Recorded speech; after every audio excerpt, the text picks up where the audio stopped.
တော်ဒီမှာအရောက်ဒီတိုင်းကိုဖိတ်ခေါ်ရရှိနေပါတယ်ဝန်လေးပင်ပန်းတော်သူပေါင်းတို့ငါထံတို့လာကြတော့ငါကြီးချမ်းသာပေးမယ်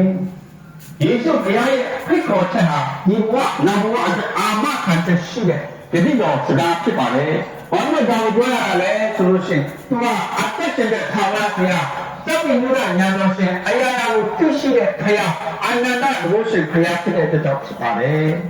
ငါတို့ခေါ်တော့ငါသူ့မိကြီးသောအရာတင်မသိအောင်နဲ့နေတဲ့အရာတို့ကိုငါပြမယ်မိတ်တော်မူတဲ့ဖရာဖြစ်ပါတယ်ခေါ်ကြည့်ပါမိတ်ဆွေရဲ့ဘဝမှာထူးခြားတဲ့အတ္တတာရှိလာမှာဖြစ်ပါတယ်ထိုယေရှုခရစ်တော်ဘုရားကိုခေါ်ပြီးမှမိစားပြီးမှထူးခြားတဲ့အတ္တတာကိုပိုင်ဆိုင်နိုင်ပါစေလို့ဆုတောင်းမေတ္တာပို့တာပေးလိုက်ပါတယ်